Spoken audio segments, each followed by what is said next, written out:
Grayson, why don't you introduce yourself a little bit? Tell us about your experience that you've just had. Yeah, I had COVID in September of last year. I mean, I got over the virus fine. It was about 2 weeks where I was just, I had flu-like symptoms and it's completely fine after that. Went back to school, did all the sports stuff. I mean, I was exercising continuously. And I was in ROTC, which I didn't mention because I was in school last year too. But in order to go back to ROTC, since I had COVID, they required me to get a cardiac MRI. And so because they know COVID does stuff to the heart.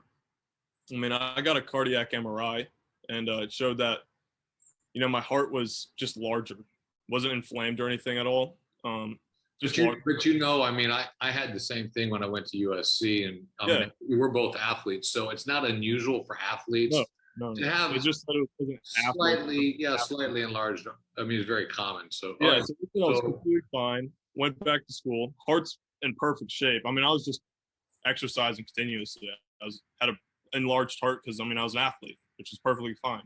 So I didn't think anything of it. Got the shot. I have a little sister that has just congenital issues. So I mean, she got the virus. It wouldn't be good. So I got it basically for her sake. I got the shot. First shot, it was kind of, I was feeling just not very good. Heart started hurting a little bit. I didn't think anything of it. I just thought, it was just post-shot symptoms. And so I waited 21 days. And then after the second shot, I was afraid that within probably 2 days after the shot, I was going to have a heart attack. The heart pain was worse than anything I could possibly imagine. Cause I've had problems before with broken bones, and this pain was far worse than anything else I've ever dealt with in my life. Every moment I just thought like could be the last because, my heart was so inflamed to the point where I thought I was going to have a heart attack and die at any moment. It didn't matter which day it was, what time it was. I just thought, it was going to happen eventually.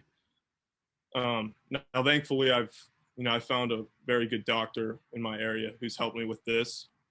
But I know that there's a lot of people around me and around the country that are dealing with the same problems that I have.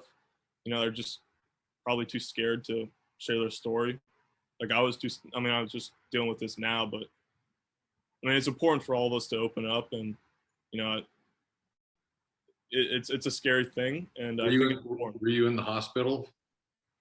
I went to the emergency room probably 15 times throughout this 2-month span after the shot, because, I just thought any moment when it got worse, it would come in spikes where it would just, flare up to the point where my heart would start pounding, right? I would have heart attack symptoms. My left arm would start hurting. My blood pressure, I have a blood pressure monitor at my house. It was continuously, I was an athlete. My blood pressure was always under the normal range, like 120 is the systolic pressure, and then 80 is the diastolic pressure. But it was continuously, no matter what time of day, if I was resting or I wasn't ever exercising, couldn't even walk, but if I would walk up to get water or something, my blood pressure would be, 200, 210 over 130, which is, that's heart attack blood pressure levels. Just continuously. If I was resting, it would be probably around 185 continuously, systolic pressure, and then diastolic pressure was like 110. It's just crazy. You said you were concerned, you were on like the edge of death. What were some of your thoughts, as you were like? I was just like, why? Is this only happening to me? I was concerned that it's just like something with my body. I didn't think it was something of the shot at first, really, because there was no information coming out about it. I thought it was just me having problems with my heart, and it was just shutting down for whatever reason. But then as more information started coming out, more people were dealing with this, then I started to correlate that, it was directly related to the shot that I got. I think of my family and like the potential for a little time I had left on the earth. And, it's hard to think about all that stuff when you're dealing with, unimaginable pain. So, I mean, a lot of it was just thinking about how bad I was hurting the whole time. So it was just crazy. And what about your mom? I mean, you must have scared her almost to death, huh? Was she pretty concerned? She said she was more scared with what was going on with me because I was a completely healthy kid. I mean, there was nothing wrong with me before the shot. It was completely out of the blue. And the how fast my body just started to deteriorate, and how fast the potential was for something absolutely serious to happen to me, like a heart attack. I mean, it scared the living daylights out of her. So, and I can't imagine the stress that she went through too. So, she was willing enough to, sleep with me because I didn't even know if I thought it could happen even when I was asleep. So and she spent 2 months just always by my side. Wow, your mom like slept. Yeah, she slept with me because I was that bad. I thought I could have a heart attack at any moment. So she was always by me. I can't think of her enough because just little, support, the mental support that you get from a mother and your family members. I mean, it can go a long way. So. Hmm. And what did the doctors say? Did the doctors say, I mean, you're perfectly healthy? Did the doctors, what's the diagnosis the doctors gave you? So, yeah, I went to the ER several times, like I said, but at the ER, you get an EKG, which is like an electro monitor thing of the heart, where it kind of checks how well your circulatory system is working, if you're pumping blood the right way. And those all showed up fine, right? Because what I'm doing with this heart inflammation, I'm thinking, you're looking at the doctors like, why are you guys just giving me an EKG when we know that that's going to be fine because I haven't had something serious yet, like a heart attack? Like, there's obviously some other problem because I'm dealing with crazy pain. So, I just requested a heart MRI, which this is 3 months behind the fact of I'm starting to recover, right? Or else I wouldn't be able to talk to you. But, every single time I went, I would just get an EKG. Now, I did get a CT scan, but that's the same type of deal as an EKG, where it just shows how well if you're still able to pump blood, there's no clotting or anything in that area, which I know that's fine because I haven't had a heart attack yet. Some people have had a heart attack from this shot so far. I haven't because, like I said, I had a really good doctor that's helped me out with some non-conventional Western medicine. But my ER trips, emergency room trips, were just a complete joke, waste of time, waste of money. So finally, I got scheduled with the cardiologist after 2 months. Took a long time, and I got an MRI scheduled here in like 4 days, I think. MRI scheduled in 4 days, and that'll be able to show the tissue of my heart. Now, if I got this 2 months ago, an MRI, I guarantee you I would have the worst heart inflammation of all time. Now, the doctor that I had to talk to, the cardiologist, he already said, yeah, you dealt with some pretty bad heart inflammation. I mean, you haven't got an MRI to prove it yet, but you have that based on your symptoms. I mean, if you're telling me what I think is true, and what I'm seeing with everyone else, then you had pretty severe heart inflammation. Now, the MRI.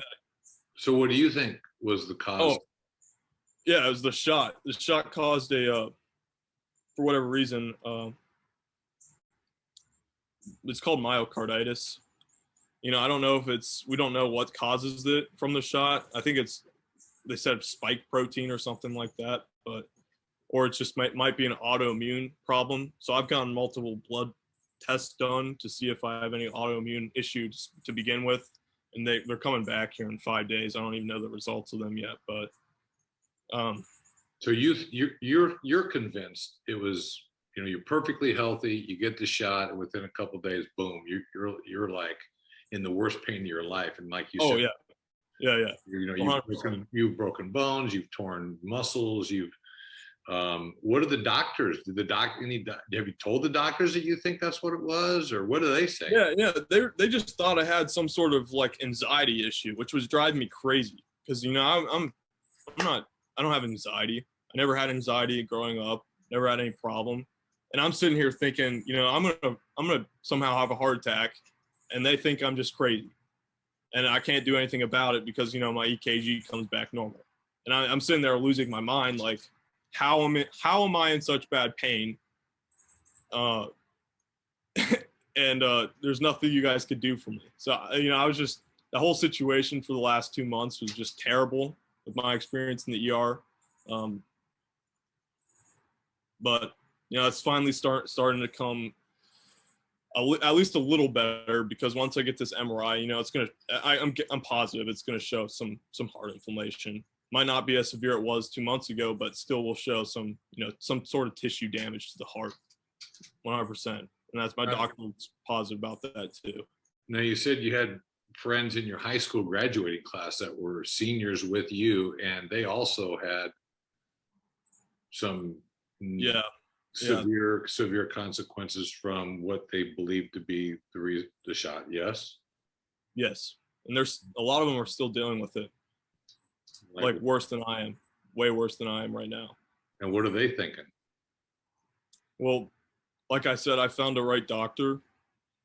I mean, and he saved my life, but he has a wait list, a big wait list, and I jumped on that wait list because my cousin actually works at his office. So my cousin basically talked to the doctor himself and got me in.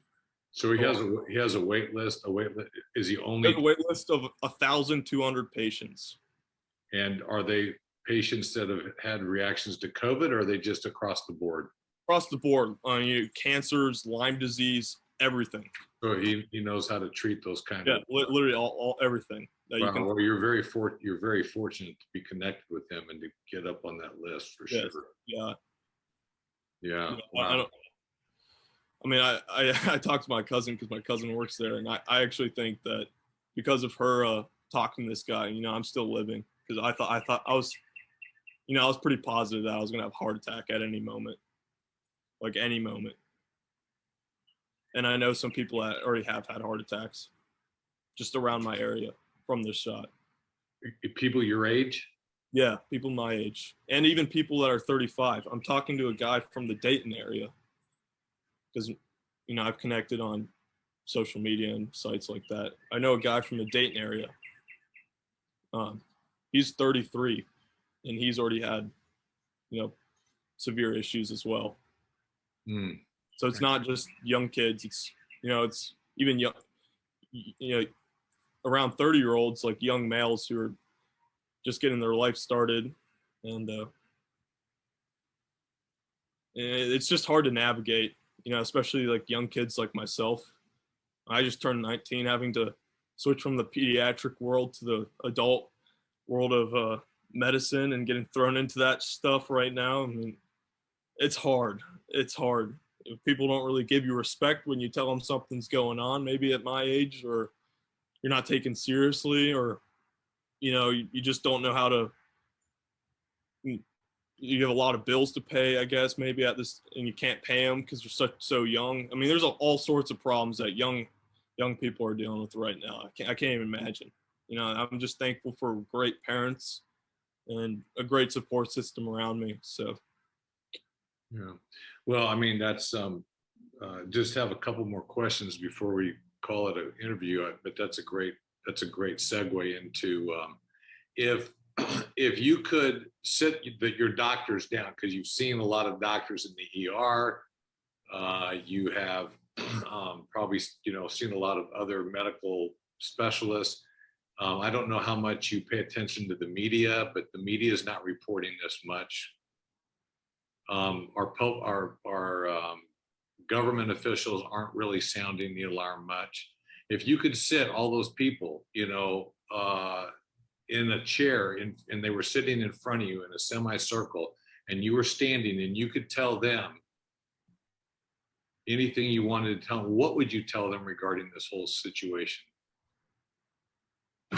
I think I would tell them that it's honestly a crime what you guys are doing. I mean, if you're not going to help patients out when because I know just from my situation, in my personal opinion, I feel like a lot of these doctors are just refusing to admit that there is problems from these vaccines, or it seems like that just from my experience. I just think it's completely wrong, and a lot of these people are suffering, and your job is to help these people in any way you can. And if you're going to just treat them like crap, then you're not doing your job correctly. And I don't know why you'd be in the hospital system when your job is to, help people that are dealing with severe problems. So, I just think, just my personal opinion, I'm 19 years old, and, I don't have a lot of experience within the work field, and, coordinating with or communicating with adults, maybe not older adults isn't my forte yet, I would say. But, I just think that the way it's run right now is a complete shame. And even, young kids like me can see it, which is just absolutely shocking. So. And if you could say something to maybe some other young person or young male that's watching who is going through the same thing that you're going through and kind of new to this space and doesn't have the support that you have, what would you tell him or them? I would say that, first of all, you're not alone, so you're not crazy. Well, I thought I was crazy when I was going through this at the beginning, because I thought it was just me. You're not alone. This is directly related to, a shot you got. And the only way we can further get you help is it by showcasing your voice, communicating to the rest of the world that this is going on. And so by getting more people involved with this issue and speaking out, the better we'll be able to actually get the help we need. So it's important for, even young kids like myself, which I'm starting to realize, to use their voice, because, it is important. Yeah, I can't think of a better way to end the interview. And what you said is very powerful and very courageous. So, Greyson, thank you for your time, for your courage, for speaking out, and for being a voice for so many people that don't have a voice. Thank you.